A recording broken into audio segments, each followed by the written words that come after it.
당신 같은 사람이 우리 집안에 들어올 순 없어. 술집에서 일했던 여자의 딸을 우리 며느리로 받아들일 순 없다고. 차가운 말들이 쏟아지던 그날의 기억. 하지만 사랑하는 사람을 포기할 순 없었습니다. 30살 청년 장민호는 아버지의 건설회사를, 어머니의 명문과 자부심을, 그리고 모든 것을 버리고 그녀를 선택했습니다. 괜찮아. 우리 둘이서 잘 살 수 있어. 행복했습니다.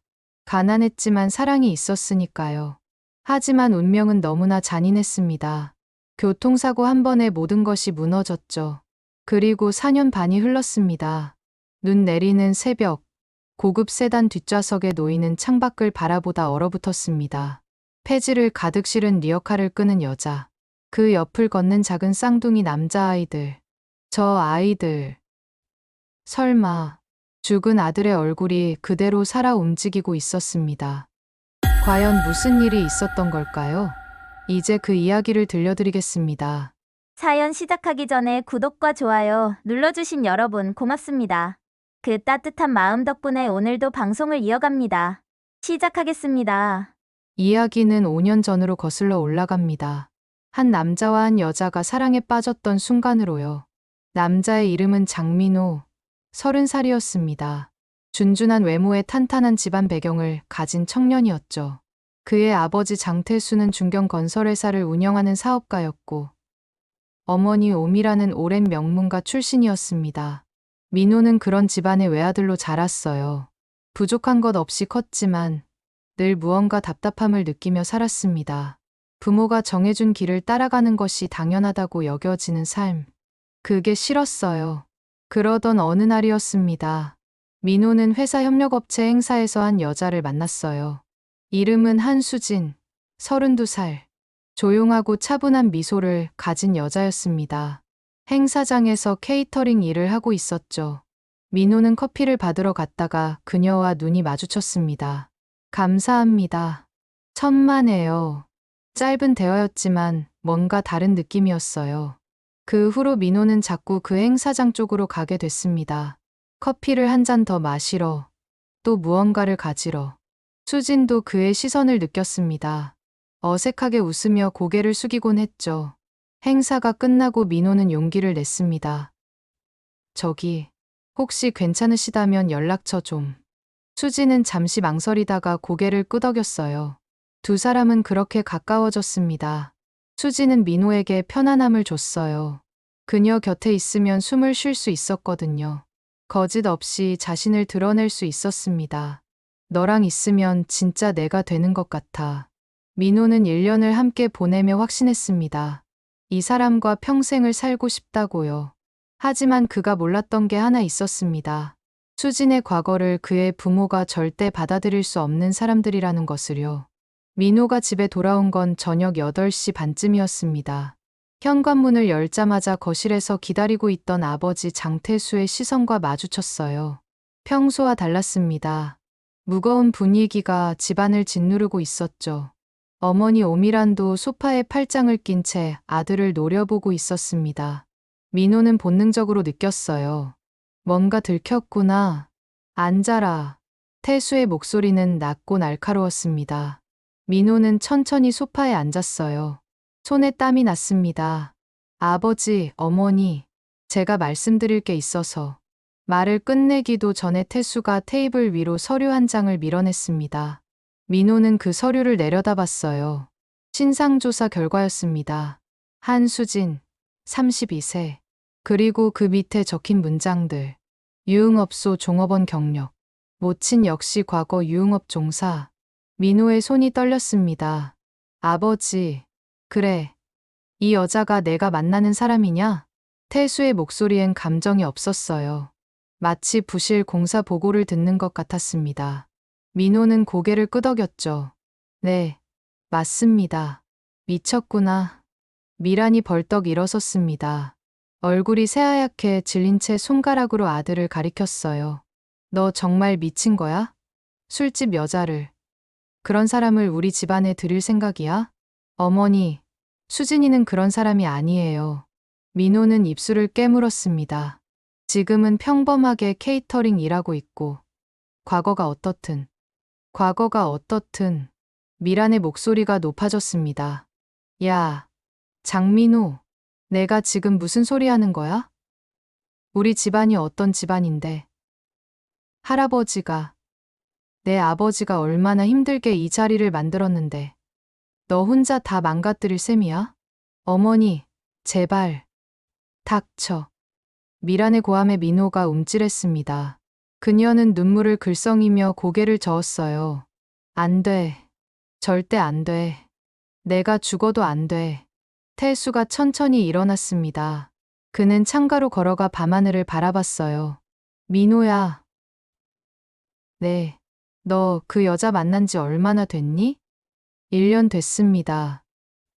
1년. 태수가 코웃음을 쳤어요. 1년 만에 결혼까지 생각하게 만들다니. 대단한 여자로구나. 목적이 뭐지? 돈, 신분 세탁, 아버지. 민호가 소리쳤습니다. 수진이는 그런 사람이 아니에요. 아버지는 수진이를 만나보지도 않으셨잖아요. 만나볼 필요 없어. 태수가 차갑게 잘라 말했습니다. 출신이 말해주잖아. 그런 집안 사람이 우리 며느리가 될 순 없다. 왜요? 민호의 목소리가 떨렸어요. 왜 출신이 중요한데요? 사람을 봐야 하는 거 아닌가요? 너 지금 나한테 따지니? 태수가 돌아섰습니다. 그의 눈빛은 차갑게 가라앉아 있었어요. 넌 철이 없어서 그래. 세상이 어떻게 돌아가는지 몰라서 그래. 우리 같은 집안은 혼맥이 중요해. 결혼은 사랑만으로 하는 게 아니야. 가문과 가문이 만나는 거라고. 민호는 주먹을 쥐었습니다. 전 그런 거 필요 없어요. 수진이만 있으면 돼요. 그래. 태수가 비웃었어요. 그럼 나가. 지금 당장 이 집 나가. 그 여자랑 사랑만 먹고 살아봐. 내 돈 한 푼도 기대하지 말고. 좋아요. 민호가 벌떡 일어섰습니다. 미란이 깜짝 놀라 아들의 팔을 붙잡았어요. 민호야. 내가 지금 뭐라고 한 거야? 저 나갈게요. 아버지. 돈 필요 없어요. 제가 알아서 살게요. 태수의 얼굴이 굳었습니다. 한 번 나가면 다시는 못 들어온다. 알아요. 민호가 고개를 들었어요. 눈물이 고여 있었지만 목소리는 단호했습니다. 그래도 전 수진이랑 살 거예요. 너. 미란이 아들의 뺨을 후려쳤어요. 따끔한 소리가 거실에 울렸습니다. 정신 차려. 내가 지금 뭐 하는 거야? 민호는 뺨을 감싸 쥐었어요. 하지만 물러서지 않았습니다. 태수가 한숨을 길게 내쉬었습니다.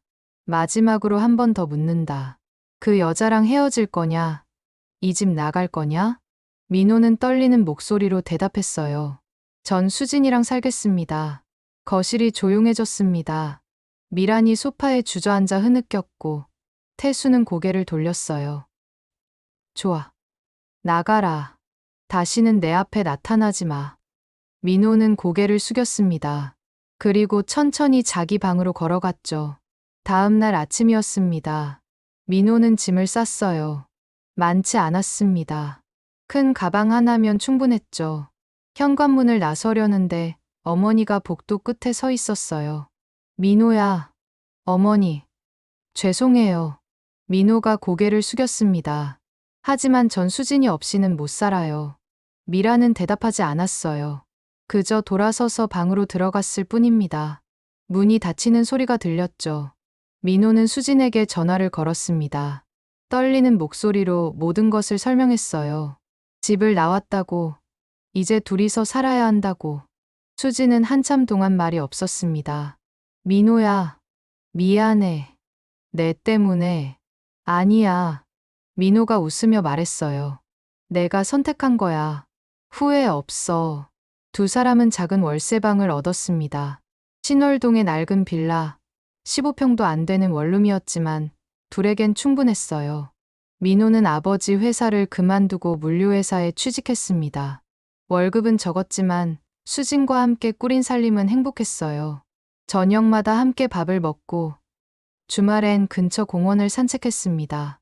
수진은 가끔 미안하다고 말했지만 민호는 매번 웃으며 대답했어요.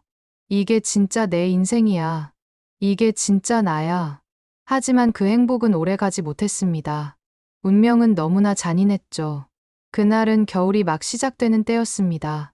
민호가 회사에서 야근을 하고 있었어요.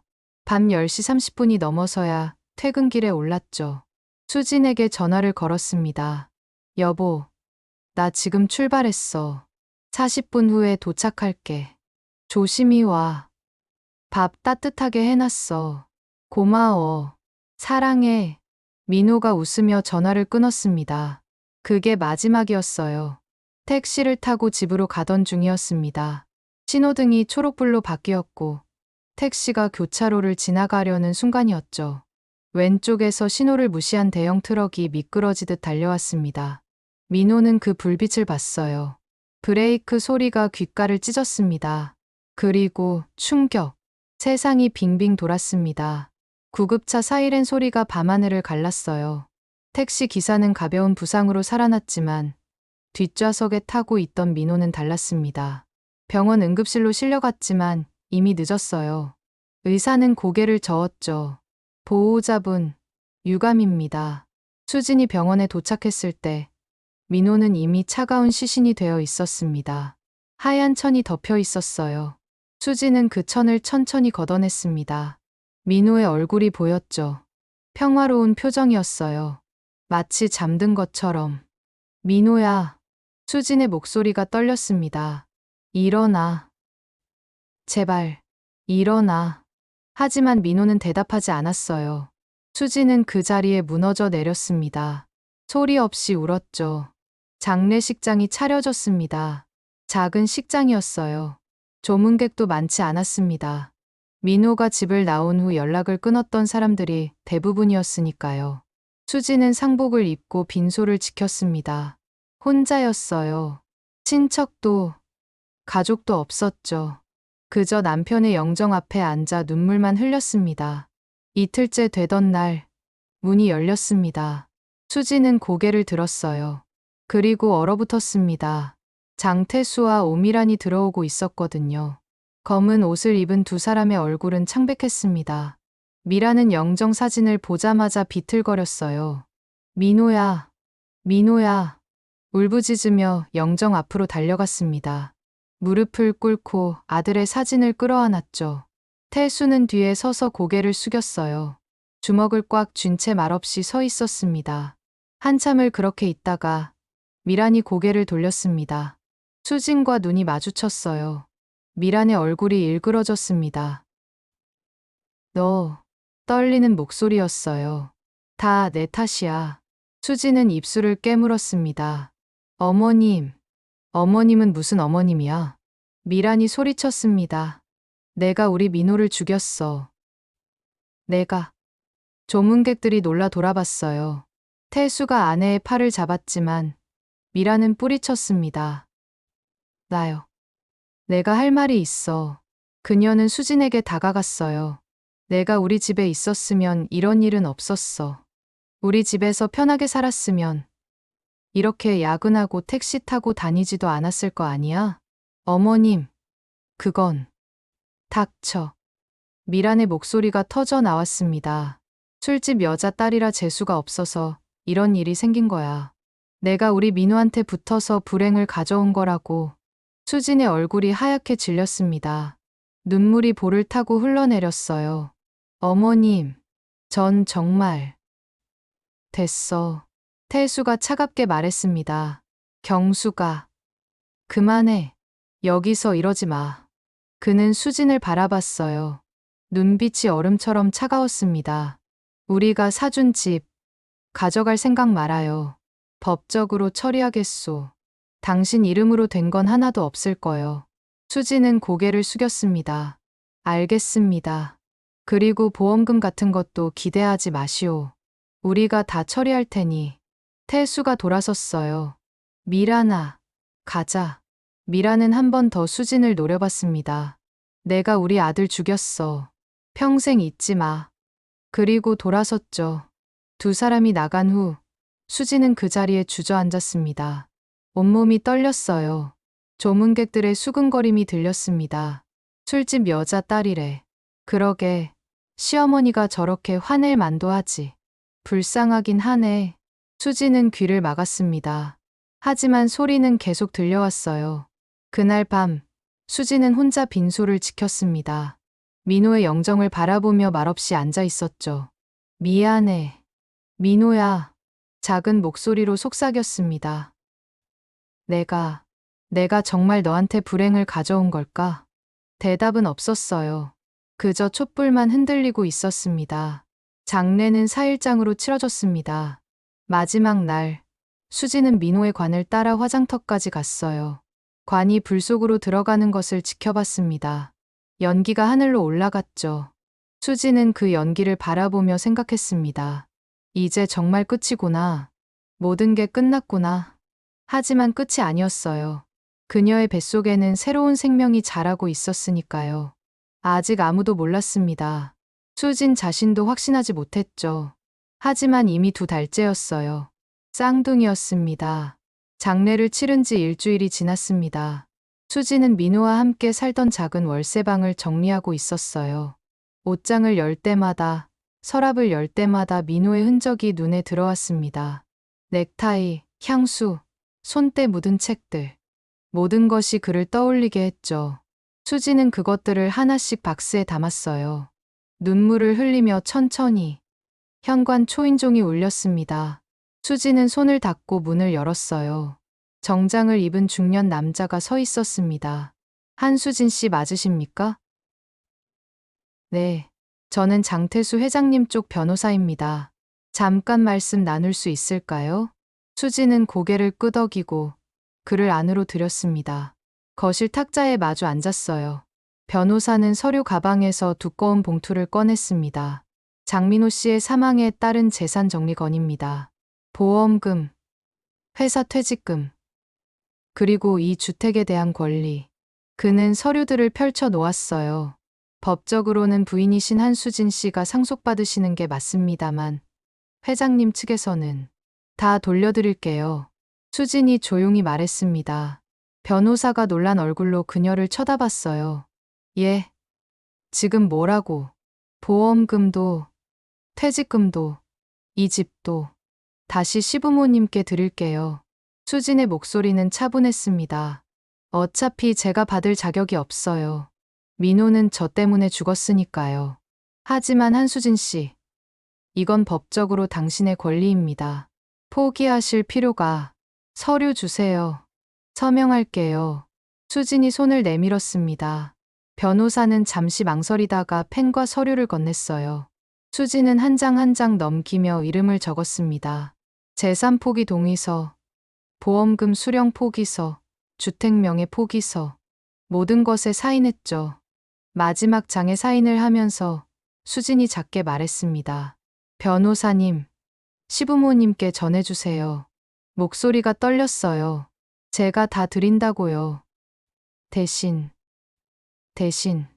다시는 저를 찾지 마시라고. 전 이제 혼자 살겠다고. 변호사는 고개를 끄덕였습니다. 알겠습니다. 그는 서류를 챙겨 일어났어요. 그럼 실례하겠습니다. 변호사가 나간 후 수지는 소파에 주저앉았습니다. 텅 빈 거실이 너무 조용했어요. 그녀는 천천히 배에 손을 올렸습니다. 아직 티가 나지 않았지만 확실히 느껴졌어요. 2개의 작은 생명이 자라고 있다는 것을. 병원에서 확인했을 때 놀랐었죠. 쌍둥이라니. 미안해. 수진이 배를 쓰다듬으며 속삭였습니다. 엄마가 할머니한테 말 못해. 할아버지한테도. 눈물이 흘러내렸어요. 너희 아빠는 착한 사람이었어. 정말 착했어. 근데 엄마 때문에. 엄마가 재수 없는 사람이라서 목이 메었습니다. 할머니가 그러셨어. 엄마가 술집 여자 딸이라 재수 없어서 아빠가 죽었다고. 그러니까 엄마는 너희한테도 불행을 가져올 것 같아. 미안해. 수지는 며칠 동안 짐을 쌌습니다. 많은 것을 버렸어요. 민호의 물건들은 작은 박스에 담아뒀고 자신의 것도 최소한만 챙겼습니다. 고시원을 알아봤어요. 가장 싼 곳으로. 일자리도 찾아야 했습니다. 배가 부르기 전까지 최대한 돈을 모아야 했으니까요. 떠나는 날, 수지는 마지막으로 집안을 둘러봤습니다. 이곳에서 민호와 함께 했던 시간들이 스쳐 지나갔어요. 함께 밥을 먹던 식탁, 나란히 앉아 TV를 보던 소파, 서로를 안고 잠들던 침대. 안녕. 민호야. 수지는 문을 닫았습니다. 열쇠는 우편함에 넣어뒀어요. 같은 시각, 장태수의 저택에서는 변호사가 보고를 하고 있었습니다. 부인께서 모든 재산을 포기하셨습니다. 서명도 다 받았습니다. 태수가 고개를 끄덕였어요. 그래. 알았네. 옆에 앉아있던 미란이 코웃음을 쳤습니다. 봐요. 역시 그런 사람이었던 거예요. 돈도 없으니까 그냥 포기하고 떠나는 거죠. 그만해. 태수가 낮게 말했습니다. 이미 끝난 일이야. 끝났죠. 미란이 팔짱을 꼈어요. 이제 빨리 다른 남자 만나서 잘 살겠죠. 젊은 여자가 뭐, 술집 나가면 금방 또 만나겠죠. 태수는 대답하지 않았어요. 그저 창밖을 바라볼 뿐이었습니다. 그나저나, 미란이 한숨을 쉬었어요. 우리 민호가 애라도 하나 남겼으면 좋았을 텐데, 손주라도 있었으면. 경수가, 태수가 아내를 쳐다봤습니다. 그런 소리 하지 마. 우리 손주였으면 며느리가 가만히 있었겠어. 진작 찾아왔겠지. 도와달라고 했을 거야. 그렇긴 하죠. 미란도 고개를 끄덕였습니다.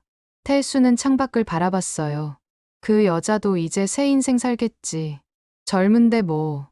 그는 말을 멈췄습니다. 그냥 없는 거야. 애도, 며느리도. 우리랑은 아무 상관없는 사람이야.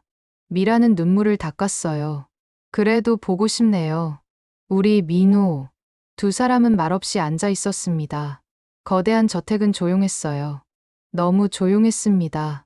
아들의 웃음소리도, 손주의 울음소리도 들리지 않는 집. 그저 쓸쓸함만 가득했죠. 그리고 그들은 몰랐습니다.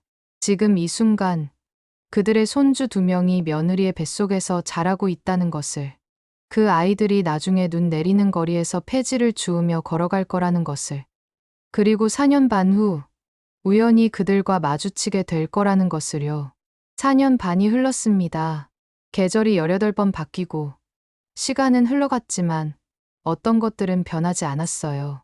오미라는 여전히 큰 저택에 살고 있었습니다. 남편 태수와 단둘이. 아들 없는 집은 너무 조용했죠. 미라는 가끔 경로당에 나갔어요. 친구들과 수다를 떨며 시간을 보냈습니다. 하지만 집으로 돌아오면 다시 정막만 남았죠. 그날도 평범한 오후였습니다. 미라는 장을 보러 나왔어요. 단골 마트로 가는 길, 익숙한 골목길을 걷고 있었습니다. 봄바람이 기분 좋게 불었어요. 그때였습니다. 어디선가 아이 우는 소리가 들려왔어요. 으앙. 엉엉. 미라는 걸음을 멈췄습니다. 주위를 둘러봤죠. 골목 모퉁이, 담벼락 옆에 작은 아이가 쪼그리고 앉아 울고 있었어요. 5살쯤 되어 보이는 남자아이였습니다.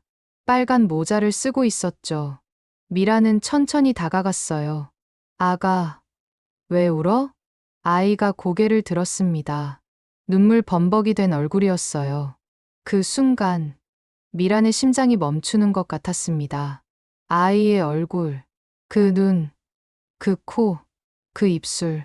모든 것이 민호와 똑같았어요. 아니, 어렸을 때 민호 그 자체였습니다.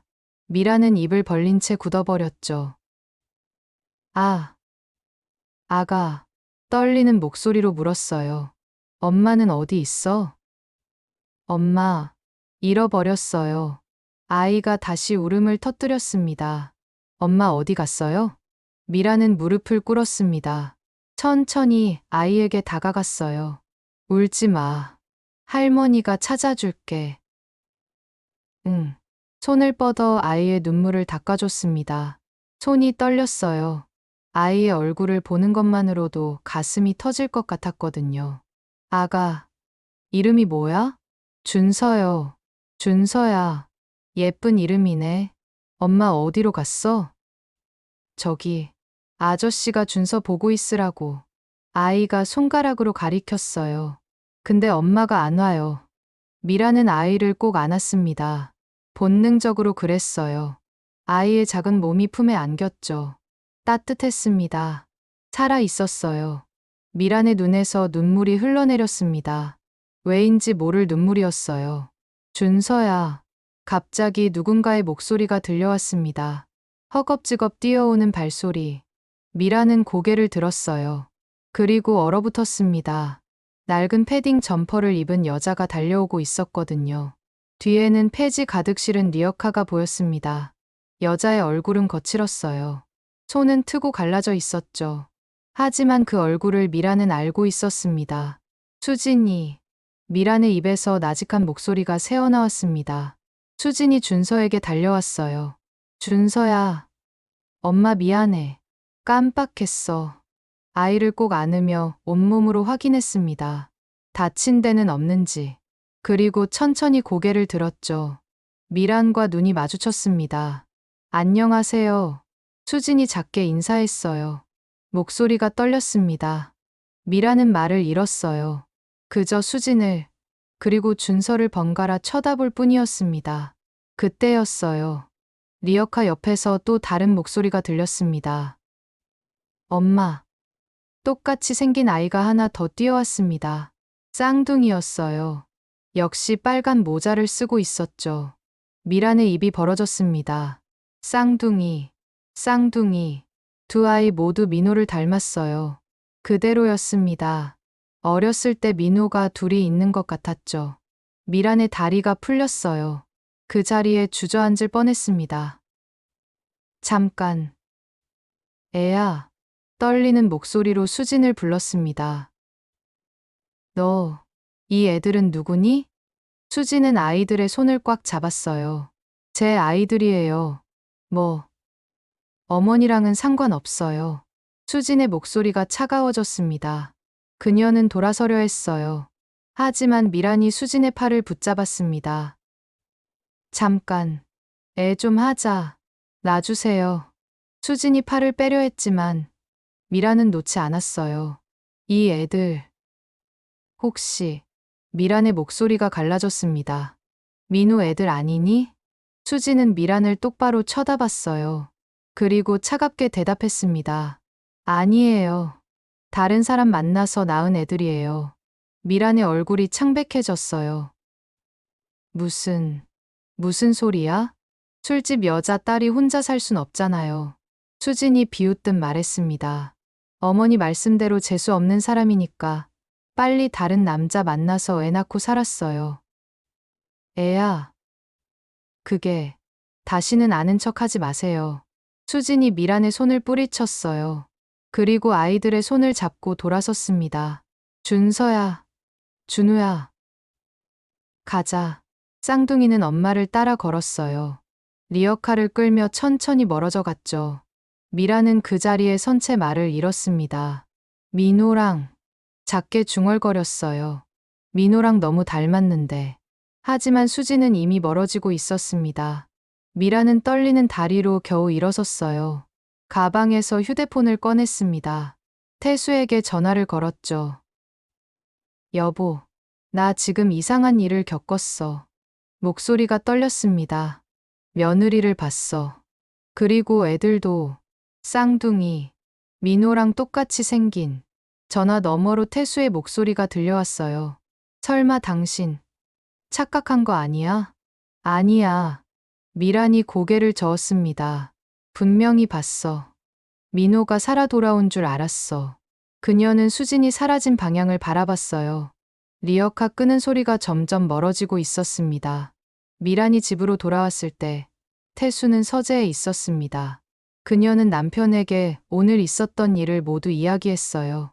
우는 아이를 발견한 것, 민호와 똑같이 생긴 얼굴, 수진과의 만남, 그리고 쌍둥이. 태수는 팔짱을 낀 채 듣고 있었습니다.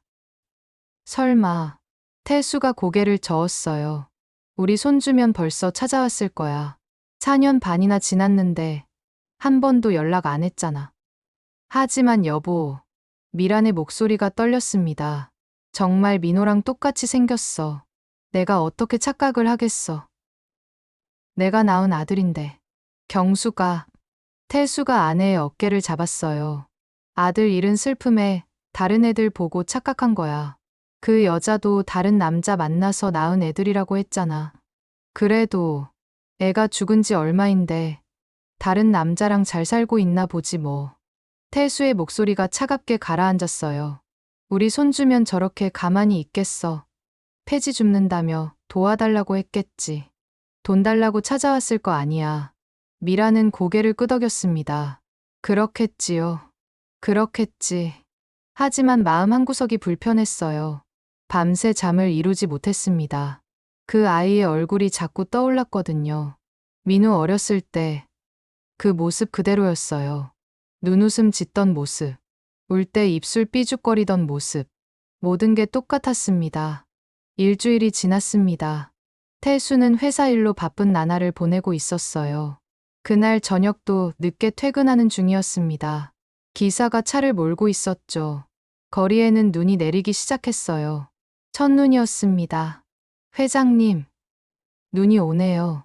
기사가 말했습니다. 태수는 고개를 끄덕이며 창밖을 바라봤어요. 신호에 걸렸습니다. 차가 멈췄죠. 태수는 무심코 창밖을 쳐다봤어요. 그리고 얼어붙었습니다. 인도 위에서 누군가가 리어카를 끌고 가고 있었거든요. 눈을 맞으며 힘겹게 리어카를 끄는 젊은 여자. 그리고 그 양옆으로 걸어가는 작은 아이 둘. 빨간 모자를 쓴 쌍둥이였어요. 태수의 심장이 뛰기 시작했습니다. 차 세워. 예, 차 세우라고. 기사가 황급히 급제동을 걸었습니다. 태수는 문을 열고 내렸어요. 차가운 눈발이 얼굴을 때렸지만 신경 쓰지 않았습니다. 그는 인도 쪽으로 걸어갔어요. 아이들의 얼굴을 보기 위해서. 가까이 다가갔습니다. 아이들이 웃으며 엄마와 이야기하고 있었어요. 엄마, 눈, 응, 조심해, 미끄러워. 수진의 목소리였습니다. 태수는 그 목소리를 알아들었어요. 하지만 지금은 그게 중요하지 않았습니다. 아이들, 그 얼굴을 봐야 했어요. 한 아이가 태수 쪽으로 고개를 돌렸습니다. 가로등 불빛 아래 그 아이의 얼굴이 선명하게 보였어요. 태수는 그 자리에서 굳어버렸습니다. 민호였어요. 어렸을 때 민호. 아니, 민호보다 더 귀여운 버전의 민호. 작은 코, 동그란 눈, 통통한 볼. 모든 게 자신의 아들과 똑같았습니다. 다른 아이도 돌아봤어요. 쌍둥이니까 당연히 똑같았습니다. 두 아이 모두 민호의 피를 이어받았어요. 태수는 말을 잃었습니다. 입이 열리지 않았어요. 그저 아이들을 바라볼 뿐이었죠. 좀 떨리는 목소리가 겨우 나왔습니다. 수진이 돌아봤어요. 태수와 눈이 마주쳤습니다. 그녀의 얼굴이 굳었어요. 가자. 수진이 아이들의 손을 잡았습니다. 엄마, 가자니까. 목소리에 다급함이 묻어났어요. 수진은 리어카를 끌며 빠르게 걸어갔습니다. 아이들도 엄마를 따라 종종 걸음을 쳤죠. 잠깐. 태수가 소리쳤지만 수진은 뒤도 돌아보지 않았어요. 눈발 속으로 사라져 갔습니다. 태수는 그 자리에 서서 발이 떨어지지 않았어요. 아이들의 뒷모습을 바라봤습니다. 작은 어깨, 짧은 다리, 빨간 모자를 쓴 머리. 그 모습이 점점 멀어져 갔죠. 회장님, 기사가 우산을 들고 다가왔습니다. 태수는 눈을 감았어요. 그리고 천천히 차로 돌아갔습니다. 차 안에 앉았지만 한동안 말이 없었어요. 손이 떨리고 있었습니다. 회장님, 괜찮으십니까? 비서한테 연락해. 태수의 목소리가 갈라졌습니다. 저 사람들 알아보라고 해. 예? 누구를 말씀이십니까? 방금 리어카 끌던 여자. 한수진이야. 알아봐. 어디 사는지, 뭐하고 사는지. 그리고 태수는 숨을 깊게 들이마셨어요. 그 애들 생년월일. 알아내. 집에 돌아온 태수는 곧바로 미란을 찾았습니다. 그녀는 거실에 앉아 TV를 보고 있었어요. 경수가. 응? 미란이 고개를 돌렸습니다. 태수의 얼굴이 창백한 것을 보고 깜짝 놀랐어요. 여보, 무슨 일이야? 나도 봤어. 뭘? 그 애들. 쌍둥이. 방금 봤어. 정말. 어디서? 미란이 벌떡 일어났습니다. 거리에서. 눈 내리는데 리어카 끌고 가더라고. 애들 데리고. 태수가 소파에 주저앉았어요. 경수가. 뭐. 민호야. 민호가 살아 돌아온 것 같았어. 나도 그렇게 느꼈어. 미란의 목소리도 떨렸습니다. 그럼 혹시. 정말. 모르겠어. 태수가 고개를 저었어요. 하지만 확인해야 해. 확실하게. 어떻게? 비서 시켜서 알아보고 있어. 생년월일만 확인하면 돼. 태수는 주먹을 쥐었습니다. 만약 정말 우리 손주라면. 그는 말을 잇지 못했어요. 너무 많은 감정이 가슴속에서 소용돌이쳤습니다. 그럼. 미란이 조심스럽게 물었어요. 우린 지난 4년 반 동안 우리 손주들이 폐지 줍는 걸 몰랐던 거야? 둘은 말없이 마주 봤습니다. 대답할 수 없었어요. 비서가 보고서를 들고 태수의 서재로 왔습니다. 두꺼운 파일이었어요. 태수는 그것을 받아들고 천천히 펼쳤습니다. 첫 장에 사진이 붙어 있었죠. 수진이 리어카를 끌고 가는 모습. 그리고 쌍둥이가 걸어가는 뒷모습. 한수진 씨, 37세입니다. 비서가 보고하기 시작했어요. 현재 거주지는 신월동 반지하 단칸방. 폐지 수거로 생계를 유지하고 있습니다. 태수는 고개를 끄덕이며 다음 장을 넘겼어요. 아이들은 쌍둥이 남자아이 둘입니다. 이름은 준서, 준우. 현재 5살. 생년월일은? 비서가 잠시 말을 멈췄습니다. 태수의 목소리가 떨렸어요. 5년 전입니다. 정확히는. 비서가 서류를 확인했어요. 장민호 씨 사망 7개월 후에 태어났습니다. 태수의 손이 멈췄습니다. 서류가 바닥에 떨어졌어요.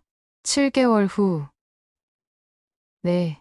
임신 기간을 계산하면. 비서가 조심스럽게 말했습니다. 민호 씨가 돌아가시기 전에 이미 임신 상태였을 가능성이 높습니다. 태수는 의자에 기댔어요. 눈을 감았습니다. 그래서 말을 안 한 거구나. 회장님, 장례식장에서 그렇게 막말을 했는데 태수의 목소리가 갈라졌어요. 어떻게 임신했다고 말하겠어? 우리가 뭐라고 했는데. 그는 주먹을 쥐었습니다. 손등에 핏줄이 튀어나왔죠. 집도 다 빼앗고 돈도 한 푼 안 주고 그러고도 손주가 있다고 말하겠어? 비서는 말없이 서 있었습니다. 태수가 천천히 일어났어요. 경숙이한테 알려. 네. 그리고 태수가 창밖을 바라봤습니다. DNA 검사해야 해. 확실하게 확인해야 돼. 하지만 회장님. 어떻게? 어린이집. 태수가 돌아섰어요. 애들이 다니는 어린이집 알아냈지? 네. 신월동에 있는 작은 어린이집입니다. 거기 가서 애들 컵이든 뭐든 가져와. 침 묻은 거. 네. 그리고 비밀로 해. 수진이한테 들키면 안 돼. 알겠습니다. 10일이 걸렸습니다. 비서는 어린이집에서 쌍둥이가 사용한 물컵을 확보했어요. 그리고 태수의 DNA 샘플과 함께 검사 기관에 보냈습니다. 결과가 나오기까지 또 일주일이 걸렸죠. 그 시간이 태수에게는 1년처럼 느껴졌어요. 밤마다 잠을 이루지 못했습니다. 눈을 감으면 쌍둥이의 얼굴이 떠올랐거든요. 민호를 닮은 그 작은 얼굴들. 만약 정말 손주라면, 만약 지난 4년 반 동안 자신의 손주들이 폐지를 주우며 살았다면, 그 생각만으로도 가슴이 미어졌습니다. 결과가 도착한 날, 태수는 미란을 서재로 불렀습니다. 비서가 봉투를 건넸어요. 두 사람은 나란히 앉아 그 봉투를 바라봤습니다. 여보, 미란의 목소리가 떨렸어요. 무서워. 나도. 태수가 대답했습니다. 하지만 확인해야 해. 그는 천천히 봉투를 뜯었어요. 서류를 꺼냈습니다. 여러 장의 종이였죠. 태수는 마지막 장을 펼쳤어요. 결론 부분이었습니다. 굵은 글씨로 적혀 있었어요. 친자 관계 확률 99.99%. 태수의 손이 떨렸습니다. 서류가 바닥에 떨어졌어요. 미란이 그것을 주워 들었습니다. 그리고 읽었죠. 99.99%. 그녀의 목소리가 끊어졌어요. 우리 손주야. 태수가 두 손으로 얼굴을 감쌌습니다. 정말, 우리 손주였어. 민우 애들. 미란도 울음을 터뜨렸어요. 우리가 몰랐어. 4년 반 동안 두 사람은 서로를 바라봤습니다. 눈물이 흘러내렸어요. 미란이 흐느꼈습니다. 내가 장례식장에서 뭐라고 했는데, 술집 여자 딸이라고, 재수 없다고. 나도, 태수의 목소리도 떨렸어요. 집 빼앗고, 돈 한 푼 안 주고, 그래 놓고 어떻게 손주가 있다고 말하겠어. 우리한테 어떻게 말을 해? 미라는 서류를 꽉 쥐었습니다. 그 애가 혼자 쌍둥이를 혼자 낳았단 말이야. 옆에 아무도 없이. 그랬겠지. 태수가 고개를 끄덕였어요. 우리가 다 내쫓았으니까 의지할 사람이 아무도 없었을 거야. 그럼 돈은? 애들 키우는데 돈은 어떻게? 폐지 주어서. 태수의 목소리가 갈라졌어요. 매일 리어카 끌고 다니면서 애들 손 잡고. 안 돼. 미란이 소파에 무너져 내렸습니다. 안 돼. 우리 손주들이 그렇게 엄마가 폐지 줍는 걸 보면서 자랐다고. 태수는 대답하지 못했어요. 그저 창밖을 바라볼 뿐이었습니다.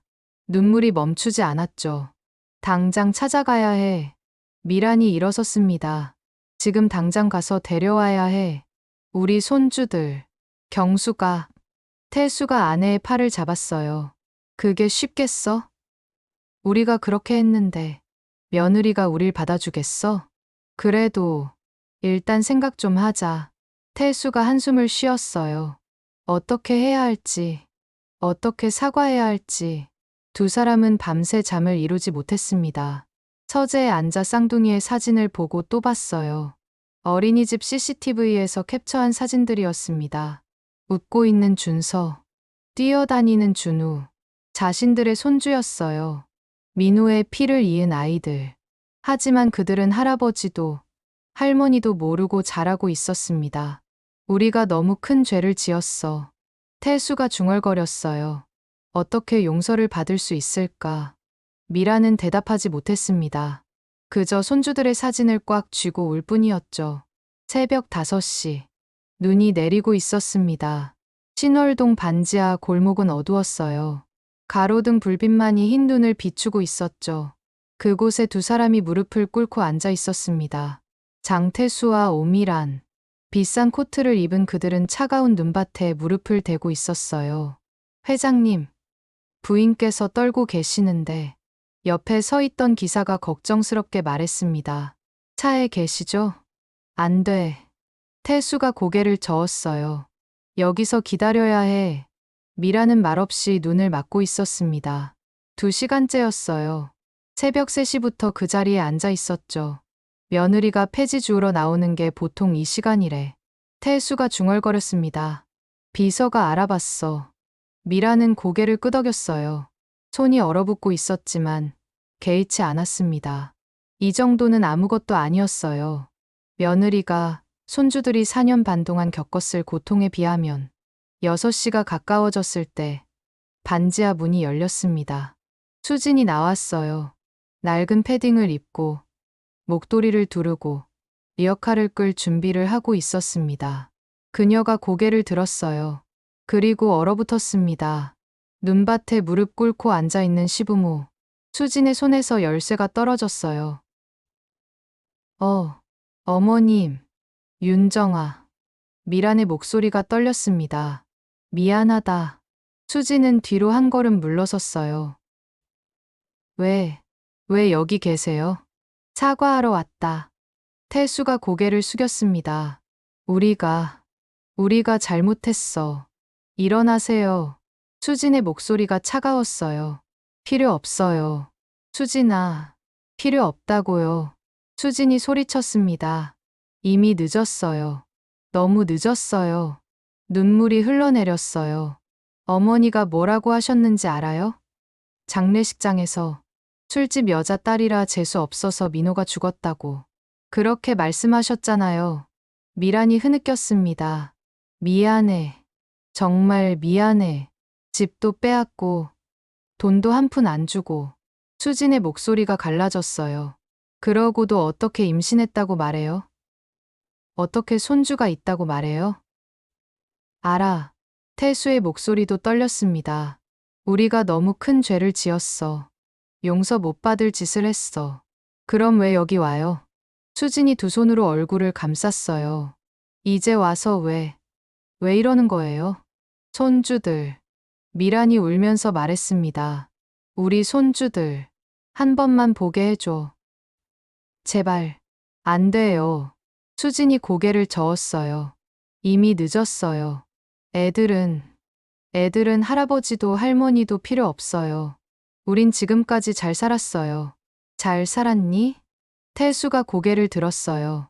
눈물 범벅이 된 얼굴이었습니다. 폐지 주우면서 반지하에서 그게 잘 사는 거니? 그래도 수진의 목소리가 떨렸어요. 그래도 우린 행복했어요. 애들이 있어서. 수진아, 미란이 일어나 다가갔습니다. 제발, 한 번만 기회를 줘. 우리가 정말 잘못했어. 평생 후회하며 살게. 제발. 그때였습니다. 반지하 문이 다시 열렸어요. 엄마, 작은 목소리가 들렸습니다. 준서였어요. 뒤에 준우도 나왔죠. 잠옷 차림에 눈을 비비며 엄마, 왜 안 들어와? 쌍둥이가 밖으로 나왔습니다. 그리고 눈밭에 앉아있는 노인들을 봤어요. 할머니? 준서가 고개를 갸웃했습니다. 지난번에 봤던 할아버지도. 준우가 태수를 가리켰어요. 태수와 미란은 아이들을 보며 무너져 내렸습니다. 애들아. 미란이 손을 뻗었어요. 우리 할머니란다. 할머니? 준서가 수진을 쳐다봤어요. 엄마, 진짜 할머니야? 수진은 입술을 깨물었습니다. 눈물이 멈추지 않았어요. 아이들은 천천히 다가갔습니다. 미란에게, 태수에게. 할머니, 왜 울어?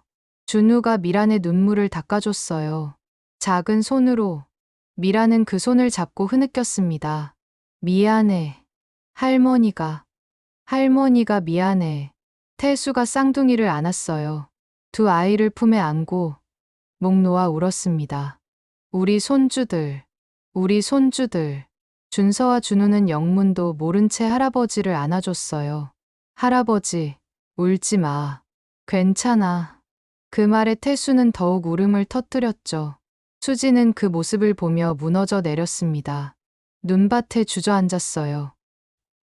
전 정말 손주들 당당하게 키우고 싶었어요. 목이 메었습니다. 제가 술집 여자 딸이어도, 제가 재수가 없어도 애들만큼은 떳떳하게 키우고 싶었어요. 알아. 미란이 며느리를 껴안았습니다. 다 알아. 고생했어. 정말 고생 많았어. 네 사람이 눈밭에서 껴안고 울었습니다. 쌍둥이들도 함께. 눈은 계속 내리고 있었어요. 하얀 눈이 그들을 감싸 안았습니다. 마치 모든 상처를 덮어주는 것처럼. 이제 우리 함께 살자. 태수가 떨리는 목소리로 말했어요. 제발, 우리한테 기회를 줘. 우리가 평생 속죄하며 살게. 수지는 한참을 울다가 고개를 끄덕였습니다. 더 이상 버틸 수 없었어요. 혼자 감당하기엔 너무 힘들었으니까. 알겠어요. 작은 목소리였지만 확실했습니다. 미란과 태수는 며느리를 꼭 안았어요. 고맙다. 정말 고마워. 3개월이 지났습니다. 넓은 거실에 웃음소리가 가득했어요. 준서와 준우가 태수의 등에 매달려 놀고 있었습니다. 할아버지, 말타기. 그래. 탄다. 태수가 웃으며 아이들을 태우고 기어갔죠. 미라는 부엌에서 수진과 함께 저녁 준비를 하고 있었어요. 수진아, 애들 좋아하는 반찬이 뭐니? 고기랑 계란말이요. 그래. 내가 많이 해줄게. 거실 한쪽 벽에는 민호의 사진이 걸려 있었습니다. 수진이 그 사진을 보며 미소 지었어요. 민호야, 우리 잘 살고 있어. 애들도 행복해. 그러니까 너도 편히 쉬어. 태수가 며느리 곁으로 왔습니다. 민호가 좋아하겠다. 이 모습 보면. 네. 수진이 고개를 끄덕였어요. 고마워요, 아버님.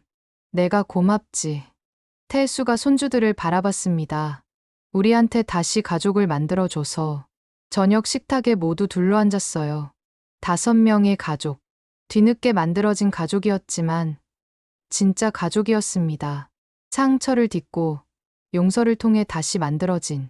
할아버지, 이거 맛있어요. 준서가 고기를 먹으며 환하게 웃었습니다. 그래? 할머니가 만들어 주신 거야. 할머니 최고. 준우도 엄지를 치켜 세웠어요. 미라는 눈물을 닦으며 웃었습니다. 행복한 눈물이었어요. 태수가 수진의 손을 잡았습니다. 정말 고맙다. 수진아, 우리한테 이런 기회를 줘서. 아버님도, 어머님도. 수진의 목소리가 떨렸어요. 저한테 가족을 다시 만들어 주셔서 고마워요. 그날 밤, 준서와 준우는 할아버지, 할머니 방에서 자고 싶다고 했습니다. 할아버지, 옛날 이야기 해줘. 그래. 그럼 할아버지가 어렸을 때 이야기를 해줄까? 태수가 이불을 덮어주며 말했습니다. 미라는 옆에서 손주들의 머리를 쓰다듬었어요. 우리 이렇게 행복하게 살자. 응? 네. 쌍둥이가 큰 소리로 대답했습니다. 수지는 복도에서 그 모습을 지켜보고 있었어요. 민호의 사진을 꼭 안고. 민호야, 봤지? 애들 정말 행복해. 내가 원하던 대로. 창밖으로 또 눈이 내리기 시작했습니다. 하지만 이번엔 따뜻한 눈이었어요. 가족의 온기가 가득한 집에 내리는 4년 반의 아픔을 뒤로하고 다시 하나가 된 가족. 눈은 조용히 내렸습니다. 모든 것을 덮어주듯이. 새로운 시작을 축복하듯이.